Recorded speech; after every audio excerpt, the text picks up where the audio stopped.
Assalamualaikum warahmatullahi wabarakatuh. Sihat semua? Okey, cikgu sambung kelas PDPR kita pada hari ini.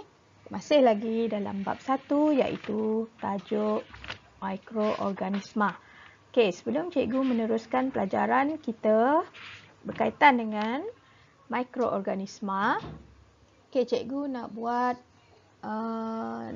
minta awak semua buat semakan pada kerja yang cikgu beri pada minggu lepas. Okey. Pada minggu lepas cikgu ada minta kamu buat soalan dalam buku amali sains muka surat 3 dan 4. Okey, jadi sekarang cikgu nak awak buka buku amali sains, proses sains, buka muka surat 3 dan 4 dan buat semakan pada jawapan kamu. Okey, sekiranya ada kesalahan atau ada kesilapan, sila baiki, sila buat pembetulan. Okey, kita mulakan dengan muka surat yang ketiga. Okey, yang pertama, soalan 1.1 berkaitan dengan pelbagai jenis mikroorganisma. Okey, untuk soalan ni, kamu diminta menamakan mikroorganisma yang ada di dalam rajah dan kemudiannya menulis huruf U atau M pada rajah tersebut. Okey, U untuk mikroorganisma unisel dan M untuk mikroorganisma multisel. Okey, masih ingat lagi apa itu unisel dan multisel kan? Okey, unisel ni ialah mikroorganisma yang hanya mempunyai satu sel sahaja. Manakala multisel pula ialah mikroorganisma yang terdiri daripada lebih daripada satu sel.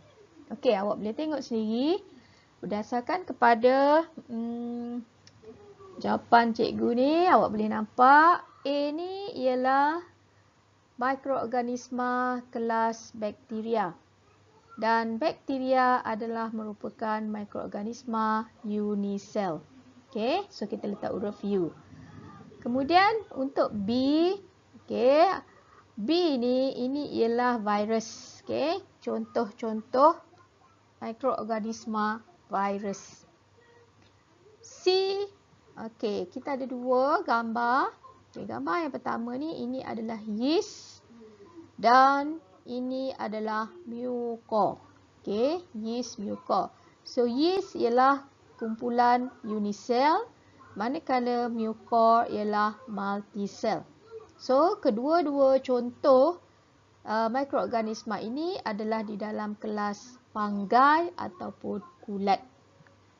Okey, untuk soalan D, okey, yang ini adalah ameba spesies. Okey, ini ialah spesies ameba. Dan ameba adalah kumpulan unisel. Gambar di sebelah ameba ini adalah paramecium. So paramecium juga adalah unisel. Okay, di mana kedua-duanya ini hanya terdiri daripada satu sel sahaja. Dan kedua-dua mikroorganisma ini adalah di dalam kelas protozoa. Okey, yang seterusnya ini adalah Spirogyra dan yang ini adalah Chlamydomonas. Okey, Spirogyra adalah kumpulan multisel, manakala Chlamydomonas adalah kumpulan unisel. Dan kedua-dua ini di bawah kelas alga. Okey, selesai soalan 1. Kita pergi pada soalan yang kedua. Soalan yang kedua berkaitan dengan jenis pembiakan. Okay? Kita nak kenal pasti jenis pembiakan yang dilakukan oleh mikroorganisma seperti di dalam rajah. Okay, jawapan dah diberi pada kita. So, pilih dan letakkan di tempat yang betul. Okay, contohnya A. A ni, ini ialah kaedah belahan dedua. So, kaedah belahan dedua ni adalah merupakan pembiakan asid.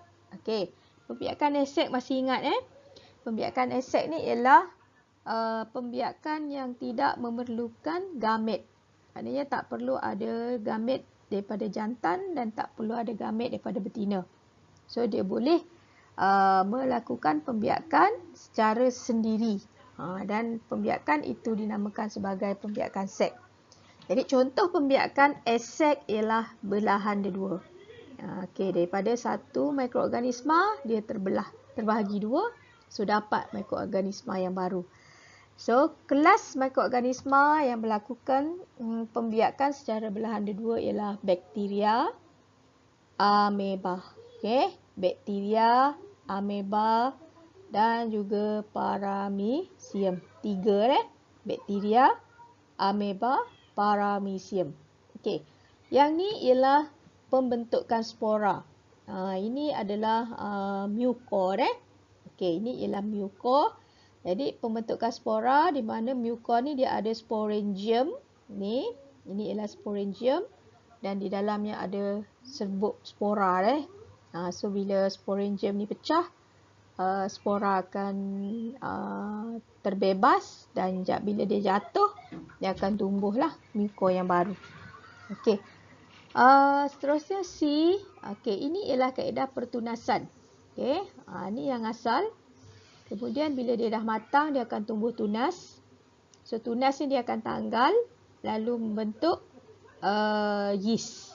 Okey, dia akan beranak melalui pertunasan ni. Tunas dia akan tanggal lalu membentuk mikroorganisma yang baru. So kaedah ini dinamakan kaedah pertunasan dan mikroorganismanya ialah yeast. Okey. Kaedah pembiakan yang seterusnya ialah kaedah penggandaan diri atau bahasa Inggeris ialah duplication atau replication. Okey. Contohnya virus virus dia hidup dalam benda hidup. Virus ni dia hidup dalam benda hidup yang lain. Contohnya virus coronavirus. Okey, coronavirus ni dia hidup dalam badan manusia. Okey. Jadi bila dia masuk dalam sel hidup, dia akan menggandakan diri dia. So makin banyak dan menyebabkan manusia akan jadi tak sihat lah. Dia akan serang kat paru-paru kalau coronavirus ni. Okey. Dia akan serang paru-paru dan seterusnya menyerang organ yang lain yang tu yang akan menyebabkan kematian. Okey, soalan nombor 2 selesai. Mana-mana yang salah tolong betulkan semula jawapan awak buat pembetulan. Okey, cikgu teruskan soalan ketiga. Soalan ketiga simple. Nyatakan cara pemakanan umum mikroorganisma. Okey, secara umum 3 kaedah. Okey. Mikroorganisma ni dia mendapatkan makanan sama ada dengan cara saprofit, parasit atau autotrof. Okey, saprofit ni dia hidup dalam organisma yang mati atau yang tak bernyawa atau yang tak hidup. Kalau parasit ni dia duduk dekat mikroorganisma yang hidup.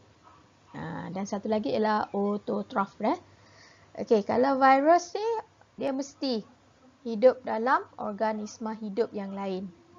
So cara pemakanan dia ialah parasit. Kemudian kita ada alga.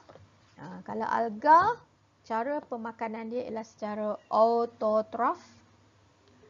Dan bagi bakteria, protozoa dan fungi ataupun kulat, pemakanannya ialah sama ada saprofit dan ada juga yang parasit. Jadi ada 2 kaedah lah. Okey, untuk bakteria, protozoa dan fungi, ada spesies yang pemakanannya ialah secara saprofit dan ada yang secara parasit. Okey. Seterusnya soalan yang keempat. Okey, soalan yang keempat. Berdasarkan penerangan, awak diminta menyatakan jenis mikroorganisma. So ini lebih kepada ciri-ciri ciri-ciri sesuatu mikroorganisma. Contohnya A. Mikroorganisma yang paling seni. Okey, antara 5 jenis mikroorganisma yang paling seni ialah virus. Kemudian organisma yang mempunyai dinding sel. So bila mempunyai dinding sel maksudnya dia adalah organisma kumpulan tumbuhan. Walau bagaimanapun dia tidak ada klorofil So ini adalah fungi atau kulat.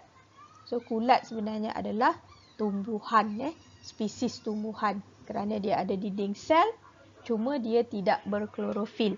Dia tidak boleh melakukan proses fotosintesis. Okey. Kemudian haiwan unisel. Jadi antara 5 jenis mikroorganisma, haiwan unisel ialah protozoa. D. Hanya dapat dilihat melalui mikroskop elektron. Jawapan dia virus sebab dia terlalu seni. So dia hanya boleh dilihat menerusi mikroskop elektron. E. Mikroorganisma akuatik. Akuatik maksudnya hidup dalam air. Dia boleh unisel, dia boleh multisel serta ada kloroplas. So dia adalah tumbuhan. So jawapan dia ialah alga. Jadi alga ni hidup dalam air. Okay, F. Merupakan organisma unisel. Okay, dan paling banyak ditemui di bumi itu adalah bakteria. So bakteria memang banyak kat bumi kita, kat mana-mana ada bakteria. Kat tangan kita pun ada bakteria. Sebab tu nak makan kena cuci tangan. Okey, G, tumbuhan. Tumbuhan ada klorofil dan menjalankan fotosintesis. Maksudnya dia adalah mikroorganisma yang berwarna hijau. Okey, sebab dia boleh buat fotosintesis. Jadi jawapan dia ialah alga. Dan H, wujud sebagai hablo di luar perumah. Maknanya kalau dia keluar daripada badan benda hidup, dia akan jadi dalam bentuk hablo. So ini adalah virus. Okey, dan yang terakhir. Bukan terakhir lagi. Okey. Untuk soalan yang kelima, untuk mengelaskan bakteria berdasarkan bentuk-bentuknya. Okey. Yang pertama, ini adalah bentuk coccus, bulat-bulat ni.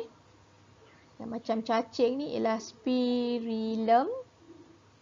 Yang ni ialah bacillus dan yang ini ialah vibrio. Okey, ini adalah 4 jenis bakteria yang dikelaskan berdasarkan bentuknya yang berbeza. Okey, untuk soalan 6. Untuk menjawab soalan 6, awak kena baca petikan ini. Okey, terdapat mikroorganisma yang tinggal dalam badan manusia seperti di ruang mulut, usus, kulit dan sistem pembiakan. Mikroorganisma tersebut tidak berbahaya dan mungkin membawa manfaat. Okey, ini cikgu ajar dah minggu lepas. Okey. Bakteria ada dekat bahagian perut kita, dekat bahagian usus kita, dekat kulit kita. Tapi semua ini adalah bakteria yang baik. Okay? Mikroorganisma yang merupakan bakteria baik ada kat tubuh badan kita. So, mikroorganisma jenis ini kita namakan sebagai flora normal. Okey, selesai perbincangan kita. Berkaitan dengan latihan pada minggu yang lepas. Jadi minta tolong pada semua pelajar untuk buat sepakan dan sekiranya ada kesalahan sila buat pembetulan. Okey? Dan cikgu akan teruskan dengan pelajaran seterusnya dalam video yang lain. Okey, jumpa lagi selepas ini. Assalamualaikum warahmatullahi wabarakatuh.